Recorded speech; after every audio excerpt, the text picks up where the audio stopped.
നമുക്കറിയാം, നാം എല്ലാവരും പാപികളാണ് ഈ ലോകത്തിൽ ജനിക്കുന്നത്. അതെ, ദാവീദ് സങ്കീർത്തനക്കാരൻ പറയുന്നത്, ബൈബിൾ ഇപ്രകാരം പറയുന്നുണ്ട്, അമ്മ തന്റെ ഗർഭത്തിൽ തന്നെ പാപിയായിട്ട് അധർമ്മത്തോടുകൂടിയാണ് മനുഷ്യൻ ജനിക്കുന്നത്. ഒരു കുഞ്ഞായി ജനിക്കുമ്പോൾ ആ കുഞ്ഞ് പാപ സ്വഭാവത്തോടു കൂടിയാണ് ഈ ലോകത്തിൽ ജനിക്കുന്നത്.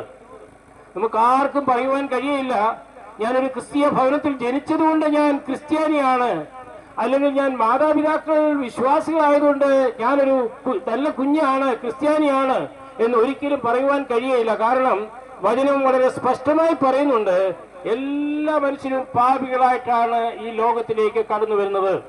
ദാവീദ് സങ്കീർത്തനക്കാരനും പറയുന്നത് അതാണ്, കുഞ്ഞ് ഗർഭത്തിൽ തന്നെ പാപിയായിട്ടാണ്, അധർമ്മത്തോടുകൂടിയാണ് കുഞ്ഞ് ഈ ലോകത്തിലേക്ക് കടന്നു വരുന്നത് എന്നുള്ളതാണ്. എന്നാൽ പരിശുദ്ധനായിരിക്കുന്ന ദൈവസന്നിധിയില് പാപിയായിരിക്കുന്ന മനുഷ്യന് എപ്രകാരം കടന്നു പോകുവാൻ കഴിയും? ആ ഒരു ചോദ്യത്തിന് ഉത്തരം പറയുവാനായിട്ടാണ് ഞങ്ങൾ ഇന്ന് നിങ്ങളുടെ വീട്ടുപടിക്കൽ ഞങ്ങൾ കടന്നു വന്നിരിക്കുന്നത്. നാം എത്രമാത്രം നല്ല കാര്യങ്ങൾ ചെയ്യുന്നത് കൊണ്ടോ, നമ്മൾ ദാനധർമ്മങ്ങൾ ചെയ്യുന്നത് കൊണ്ടോ, അല്ലെങ്കിൽ ഏതെങ്കിലും തീർത്ഥയാത്ര ചെയ്യുന്നത് കൊണ്ടോ ഒരിക്കലും നമ്മുടെ പാപ സ്വഭാവത്തിൽ നിന്ന് നമുക്ക് വിടുതൽ ലഭിക്കുകയില്ല. നമ്മള് പാപം ചെയ്തതുകൊണ്ട് നമ്മൾ പാപിയായതല്ല. വളരെ വ്യക്തമായിട്ട് ഈ വസ്തുത നാം ഓരോരുത്തരും മനസ്സിലാക്കേണ്ട ഒരു വസ്തുതയാണ്. അതായത് മനുഷ്യൻ പാപം ചെയ്തുകൊണ്ട് പാപിയായതല്ല, പാപി ആയതുകൊണ്ട് മനുഷ്യൻ പാപം ചെയ്യുകയാണ്.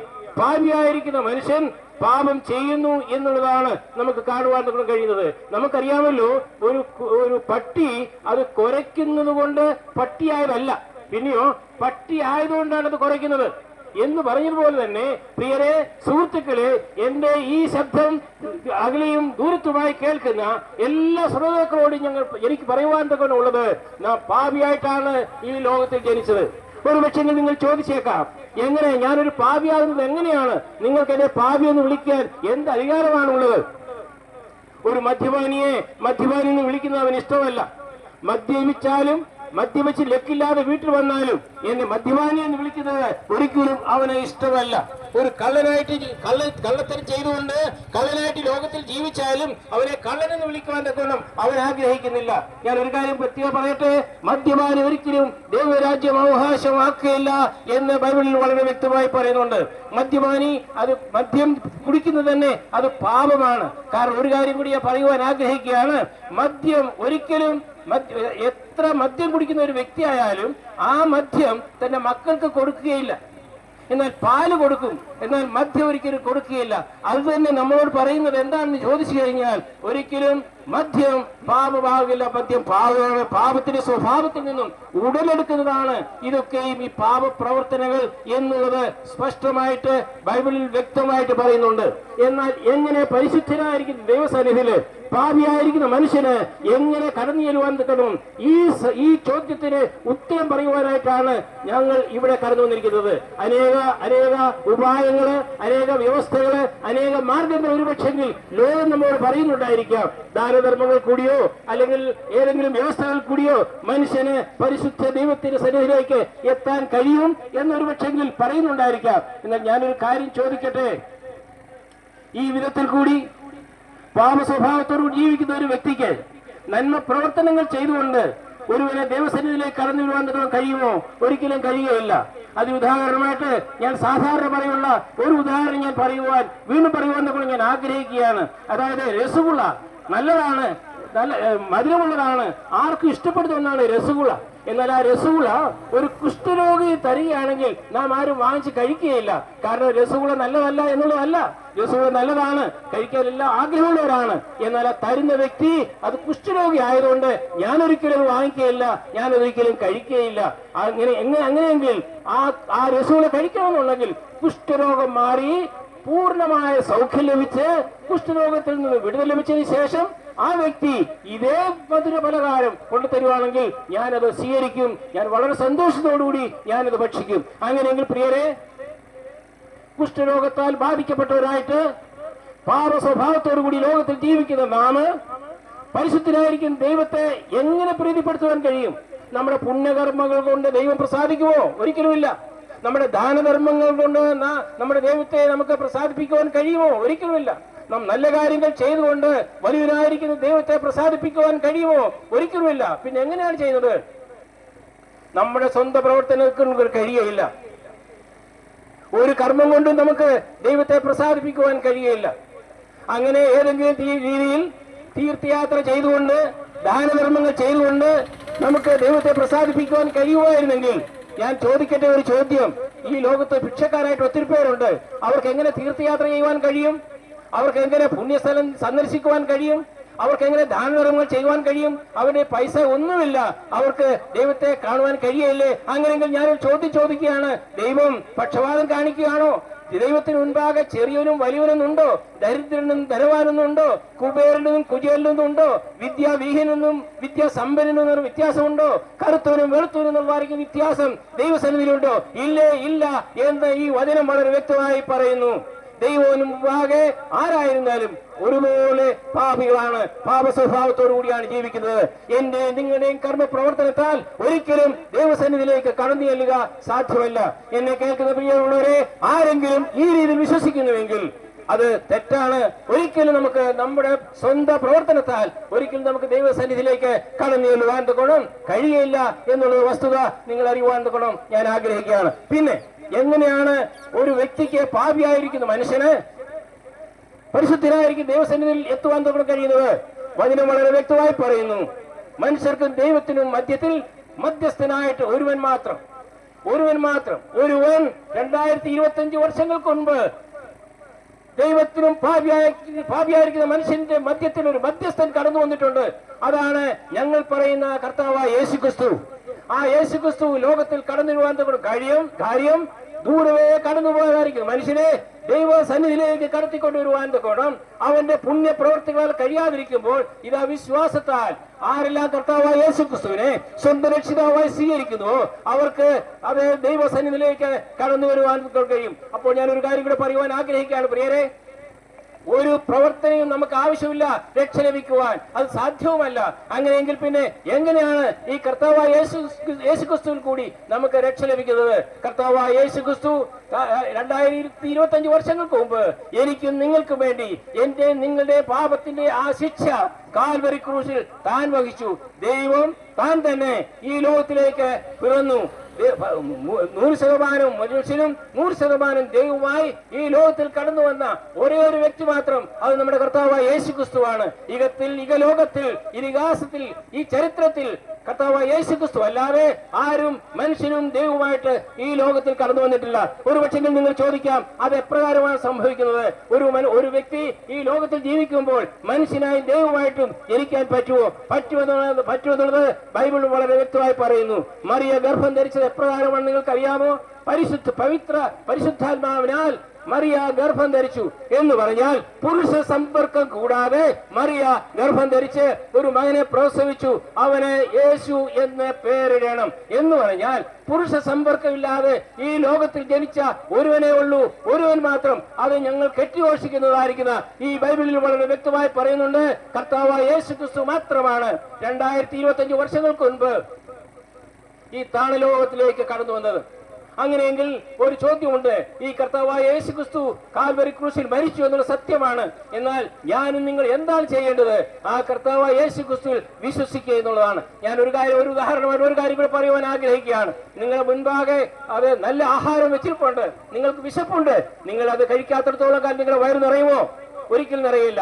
ആഹാരം മുൻപിലുള്ളത് കൊണ്ട് നിങ്ങളുടെ വയറൊരിക്കലും നിറയില്ല. നിങ്ങൾക്ക് എന്ത് ചെയ്യണം? നിങ്ങളത് ആഹാരം കഴിക്കുമ്പോൾ നിങ്ങളുടെ വിശപ്പടങ്ങും എന്ന് പറഞ്ഞതുപോലെ രക്ഷയുടെ മാർഗം അത് കർത്താവായ യേശുക്രിസ്തു നമ്മുടെ മുൻപിലെ ഒരുക്കി വെച്ചിരിക്കുകയാണ്. എപ്രകാരമാണ്? എപ്പോഴാണ്?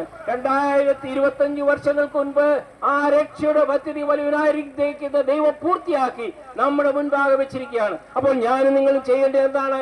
വിശ്വാസം മാത്രം. പ്രിയരെ, ഏത് സാഹചര്യത്തിൽ കൂടിയാണ് നിങ്ങൾ ഇന്ന് കടന്നു പോകുന്നത്? നിങ്ങൾ ഒരു പക്ഷെങ്കിൽ പറഞ്ഞേക്കാം, എന്റെ പണമില്ല, വേണ്ട, പണത്തിന്റെ ആവശ്യമില്ല, എനിക്ക് ആരോഗ്യമില്ല, ഞാൻ പാരലൈസിസ് ആയിട്ട് കിടക്കുകയാണ്, എന്നെ കൊണ്ട് എഴുന്നേൽക്കാതിരിക്കാൻ വേണ്ട, പാരലൈസ് ആയിട്ട് കിടക്കുന്ന സഹോദര സഹോദരി, നിന്റെ ജീവിതത്തിൽ നിനക്ക് എഴുന്നേറ്റ് നടക്കേണ്ട ആവശ്യമില്ല. നീ കർത്താവായ യേശു ക്രിസ്തുവിൽ വിശ്വസിക്കുക. എന്താണ് വിശ്വസിക്കേണ്ടത്?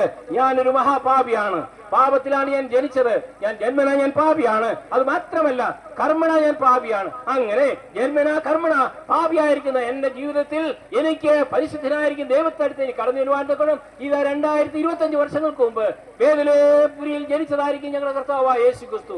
ആ കർത്താവായ യേശു ക്രിസ്തു നിങ്ങൾ വിശ്വസിക്കുമെങ്കിൽ ആ കർത്താവായ യേശു ക്രിസ്തുവിലൂടെ നിങ്ങൾക്ക് വിശ്വസിച്ച് കർത്താവിന്റെ മകൻ മകളായി തീരുവാൻ കഴിയും. പരിശുദ്ധനായിരിക്കും ദൈവസന്നിധിയില് നിങ്ങൾക്ക് ആ ഒരു സമ്പത്തും കൂട്ടായ്മയും അനുഭവിപ്പാൻ കഴിയും. ഞാൻ ഒരു കാര്യം കൂടി ഞാൻ പറയട്ടെ. ഈ കർത്താവായ യേശു ക്രിസ്തു 33 വർഷക്കാലം ഈ ലോകത്തിൽ ജീവിച്ചു. ലോക ജനതയുടെ മുൻപാകെ, അനേക രാഷ്ട്രങ്ങളുടെ മുൻപാകെ, അനേക ജനങ്ങളുടെ മുൻപാകെ അവൻ വെല്ലുവിളിച്ചു, എന്നിൽ ആർക്കെങ്കിലും എന്തെങ്കിലും പാപം കാണിക്കാമോ എന്ന്. ഒരുത്തർക്കും വിരൽ ചൂണ്ടിക്കൊണ്ട് നിന്റെ ജീവിതത്തിൽ ഇന്ന പാപമുണ്ടെന്ന് പറയുവാൻ കഴിഞ്ഞില്ല. പരിശുദ്ധനായിരിക്കുന്ന നമ്മുടെ കർത്താവായ യേശു ക്രിസ്തു, ആ യേശു ക്രിസ്തു 2025 വർഷങ്ങൾക്ക് മുമ്പ് എന്റെ നിങ്ങളുടെയും പാപത്തിന്റെ ഫലമായിട്ട് മരിച്ചു. അവൻ മാത്രമല്ല, അവൻ മരിക്കുക മാത്രമല്ല, മരിച്ചെല്ലാവരും മരിച്ചില്ലേ, മരിച്ചു. എന്നാൽ നമ്മുടെ കർത്താവായ യേശു ക്രിസ്തു ഒരുവന്റെ മാത്രം കല്ലറയിൽ തുറന്നു കിടക്കുകയാണ്. അവിടെ ഇസ്രയേലിൽ കലർന്നില്ലാമെങ്കിൽ ആ കല്ലറയുടെ അവിടെ എഴുതിയിരിപ്പുണ്ട്, അവൻ ഇവിടെയില്ല, ഉയർത്തെഴുന്നേറ്റിരിക്കുന്നു. ഒരുവൻ മാത്രം ഞങ്ങൾ പ്രസംഗിക്കുന്ന, ഞങ്ങൾ ആരെ കുറിച്ച് പ്രസംഗിക്കുന്നുവോ ആ കർത്താവായ യേശു ക്രിസ്തുവിന്റെ മാത്രം കല്ലറ തുറന്നു കിടക്കുകയാണ്. ഇന്നും അവിടെ കല്ലറ തുറന്നിരിക്കുന്നു. അവിടെ എഴുതിയിട്ടുണ്ട്, അവൻ ഇവിടെ ഇല്ല. അവൻ എവിടെ പോയി? അവൻ സ്വർഗാരോഹണം ചെയ്ത് വലിയവരായിരിക്കുന്ന ദൈവത്തിന്റെ സന്നിധിയിൽ ഇരിക്കുകയാണ്. അവൻ പോകുമ്പോൾ ഒരു കാര്യം പറഞ്ഞു, ഞാൻ പോകുന്നു, എന്നാൽ ഞാൻ പോയ പോലെ തിരിച്ചു വരും. അവൻ നമ്മുടെ കർത്താവായ യേശു ക്രിസ്തു എത്രയും വേഗം വരുവാൻ പോവുകയാണ്.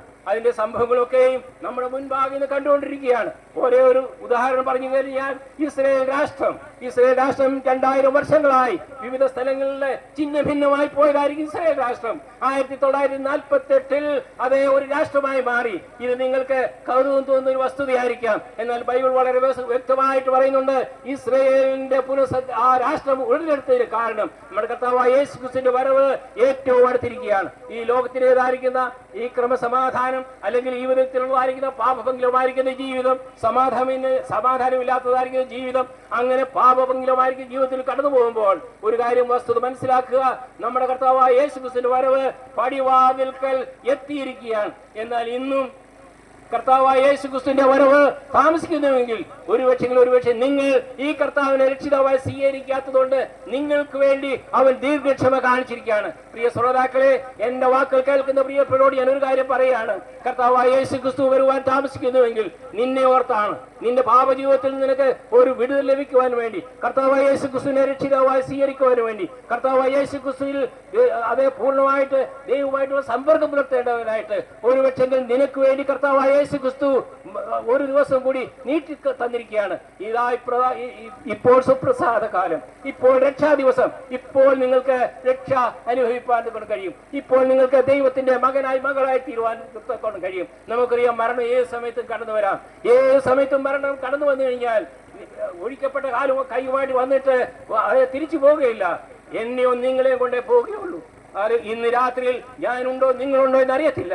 എന്നാൽ നിങ്ങളുടെ ഈ ലോകത്തിന്റെ അവസാനം വരുന്നതിന് മുമ്പായിട്ട് നമ്മുടെ കർത്താവായ യേശു ക്രിസ്തു പറഞ്ഞതുപോലെ തന്നെ നിങ്ങൾക്ക് വേണ്ടിയാണ് അവൻ ഒരു ദിവസം കൂടെ നീട്ടി തരുന്നതെങ്കിൽ നിങ്ങൾ ഈ ദിവസത്തെ വൃഥാവാക്കരുതേ എന്ന് ഞാൻ നിങ്ങളോട് അപേക്ഷിക്കുകയാണ്. ഒരുപക്ഷെങ്കിൽ ഈ ലോകത്തിലെ പാപ സ്വഭാവം നിങ്ങളെ ക്രിസ്തുവിലേക്ക് വരുവാൻ്റെ ഗുണം നിങ്ങളെ ദൂരവേ വെച്ചിരിക്കായിരിക്കാം. ഒരുപക്ഷെങ്കിൽ നിങ്ങൾ വരുവാൻ ആഗ്രഹിക്കുന്നില്ലായിരിക്കാം.